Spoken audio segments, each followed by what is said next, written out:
after a wonderful weekend for Zack Snyder's Justice League, where it was just a boffo hit and finally gave them something to compete with Marvel, it didn't matter because on Monday morning, well, don't worry, HBO Max is still a way forward, and we're going to talk about that. But we'll see. No one should ever say never. It's not only the name of a Bond movie, but it's a very smart saying.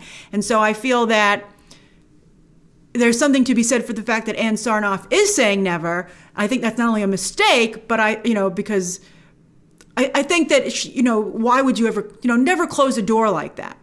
But anyway, on Monday morning, with the help of Variety, which published an interview with Ann Sarnoff and this article about Zatanna, and then they covered their bases by also having an op-ed from Owen Gleiberman saying that, Warner Brothers should continue the SnyderVerse, which I thought was very funny. And also now you can see why trades are always so protective of the studios because, they come to them with like damage control like this. But anyway, Warner Brothers was like, or should I say, Warner Media Studios. Why is the branding over there so bad? It's Warner Brothers. What's wrong with the Warner Brothers? Why would you be like, we don't want to have any Warner Brothers that we're referring to? No, but I don't think anybody's ever been like, so where are there were originally Warner Brothers that started it. Like, why erase the history of the studio? I don't know. I wish that there was like a committee that protected Hollywood history. Then they maybe could have kept that Fox deal from being so destructive. But anyway, Warner's movie division made it clear that just like Ben Affleck will be saying goodbye in the Flash movie, although who knows, that thing seems to be unraveling because Michael Keaton today was like, maybe I'm not going to do it. COVID, it's like they have pretty strong COVID protocols over there. But anyway, I can see why Michael Keaton would be concerned though. He's an older actor. I can see his concerns. But anyway, the Snyder Cut, as far as Warner Movies is concerned, is also a goodbye. But pay attention to what they think they're saying goodbye to. They're saying goodbye to angry fans. They're saying goodbye to feeling that they're not in control of DC storytelling. They're like, we didn't sign up to be an extension of fans. We want to make our own creative choices. And also a goodbye to all the drama which has involved some very serious allegations and accusations. On a side note, on that note, I said at the time that I felt that those allegations would probably, if anything was going to keep the Snyderverse from continuing, it would be those allegations. And I wish there was a way that everybody could move past it because the main perpetrators, Joss Whedon and Jeff Johns, should just be ripped out and then everybody should just go merrily on their way skipping along together. I don't understand why everyone's, they're not even scapegoats. They're the ones who actually did it. So just say bye-bye and then just everybody can move on together. It's a weird sticking point. But anyway, Walter Hamada, I strongly believe, as do many people, that he's only guilty of making a poorly thought out phone call. But I do feel it for Ann Sarnoff to say in this interview that the third-party investigation that they had found that none of the cuts in Justice League were racially motivated is a ridiculous thing to say. Because pretty much the only characters cut from the movie were the ones of color. So how can you come to that conclusion? It just makes no sense. And it's one of the real reasons that this merry-go-round ain't going nowhere.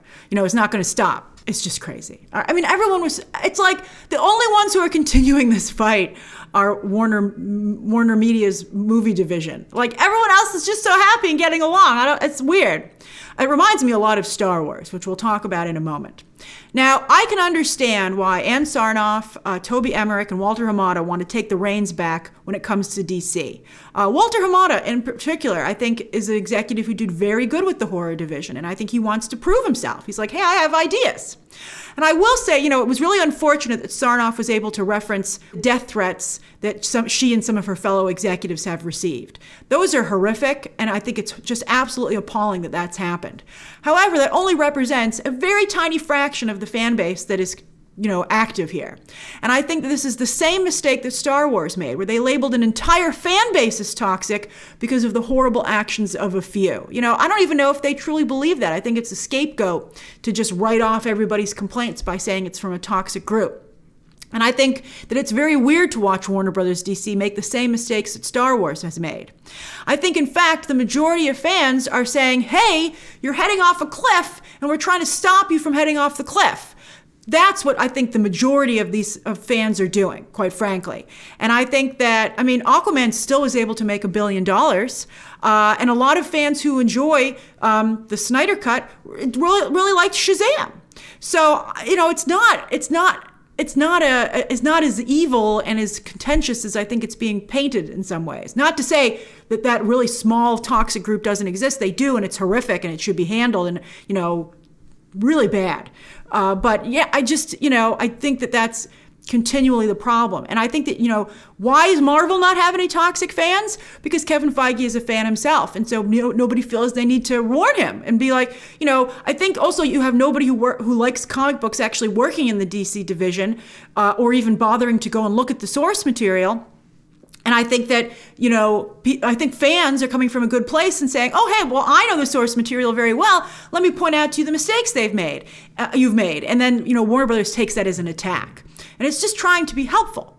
The biggest problem but Marvel is starting to have a little bit of an issue. First off, WandaVision, one of the head people on WandaVision, admitted that she didn't read the comics. And that's why I think that show had a little bit of a problem.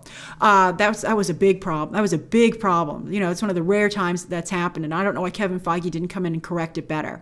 And then also, I think that Bob Iger, in an effort to bolster Disney Plus, might have forced Feige to expand the MCU a bit too far. We'll see what happens in that space. But again, it's the politics of business. And Kevin Feige couldn't say, I don't think that shows are a good idea. He had to be like, okay, Bob Iger, I'll get you some TV shows. So anyway, back to this interview with Ann Sarnoff in Variety today. She firmly stated, as firmly as an executive can publicly say, that they're not going to do any more Snyderverse, that they're done. That was a goodbye. And she also said they're not going to do an Ayer cut. She said, no way. Although I never thought that they would do an Ayer cut. I mean, it's like this was the moment, and we either move forward or we stop. But hopefully we move forward. And she also made it clear that Walter Hamada is moving ahead briskly with creating the Hamadaverse. And he has strong ties to horror, and so will his DC, so is what he's creating, because that's where his Rolodex of talent comes from, and you can already see those hires. And then also, to help change the conversation, Warner Movies also announced today that actress turned director-writer Emerald Fennell, nominated for Oscars, she just won the Writers Guild Award. She is going to write the upcoming Zatanna feature. Now, I reported to you back in July that Warner Brothers was developing both the Zatanna and Raven solo movies, likely in an effort to come up with their own Scarlet Witch, whose powers, of course, are also magic-based. WandaVision was super hyped at that time, and it ended up, for the most part, delivering when it aired on Disney Plus at the beginning of this year. Even if fans were maybe a touch disappointed with the ending, still, I think that Warner Brothers sees the potential there for having, it's weird. Zack Snyder was always a little bit ahead of the curve when it came to competing with Marvel, and Warner Brothers always is playing catch up. But that's what they're doing. They're like, we have our own Wandas. Why don't we utilize them?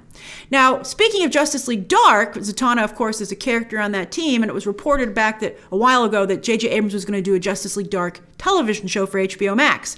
Well, as you can see, and as I'm hearing, he's now going to be developing the team members individually. He's doing, and J.J. Abrams is behind all this. He's doing the Constantine HBO Max show where they're going to race bend the character. They're looking for a Riz Ahmed type.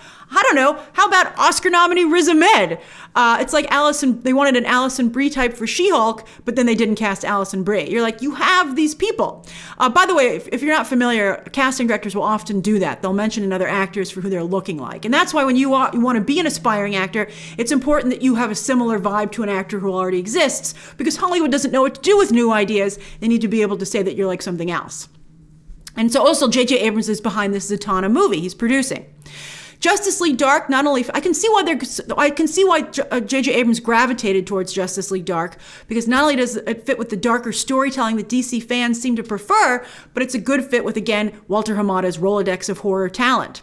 And so I think, and also the magic element for Zatanna, I think that they like that too, and it's very WandaVision. Now, some of you have asked me, why isn't Emerald Fennell directing? Well, most likely because of her lack of experience with big-budget VFX blockbusters.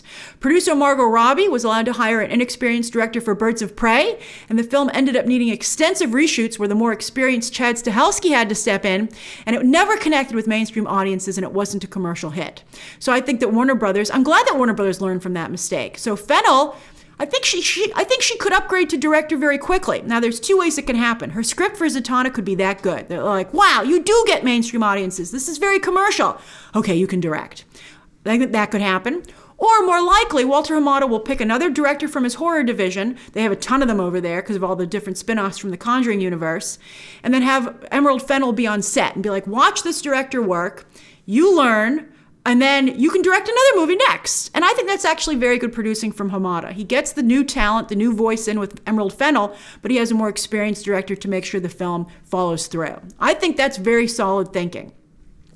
Now, again, as I've been telling you all along, the Snyderverse will very most likely continue on HBO Max. Now, of course, Jason Kilar could force Warner Brothers Movies division to do the Snyderverse. But why would he do that, especially when HBO Max is the one that needs the help and that needs the boost? And then it can just compete with the Hamadaverse. And we'll see who wins. It's a fair fight. And I think it's very interesting. This will also be like Star Wars, where the movies continue to try and Kathleen Kennedy tries to carve out her own space and prove that she has a good idea. I hope it goes better for Walter Hamada. Although the Kennedy movies did make lots of money, but the more fan-friendly stuff is on the streaming service, where Zack Snyder could be the Jon Favreau, Dave Filoni over on HBO Max. And I think that would be, again, I don't know why anybody would be like, hey, Star Wars is a hot mess. Why don't we copy them? So stupid. And then I have to say, final thought. Almost everyone that I saw talking about Zack Snyder's Justice League over the weekend commented on how much they loved DC finally having a larger story like the MCU has. And that's something that Ann Sarnoff specifically said in this interview that she does not want to do. No matter what you think of your fans, you should always listen to and consider what they're saying. You can cherry pick what advice you take. It is always a bad idea to write off your fans and dismiss them. I just don't understand it from a business perspective. I mean, Ann Sarnoff and Jason Kilar come from the tech sector, where they pay such close attention to habits and what people do. I mean, it's a data business. So if people are clicking on the Snyder Cut, I don't understand why you would be dismissive of that. Ann Sarnoff must be protecting her division. So fine, let them fight. Let HBO Max and Warner Brothers Movies fight it out. And we'll, again, as I said, see who wins. All right, so, yes, and the other thing I have in my notes here is that while DC will continue to probably have $1 billion film here and there, they will never have a film as successful as Marvel as long as they continue to tell individual stories. Because not having the stories connected means that none of them are must-see, and that's really a problem. It's the same problem that Marvel is experiencing with making their Disney Plus shows not must-see. They're the bottom's falling out from under them already.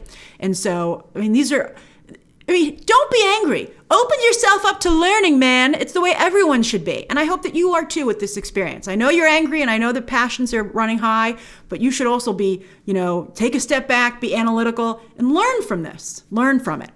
All right, so what do you think? Share your thoughts down below, subscribe today, and of course, as always, you can check out some more videos right now.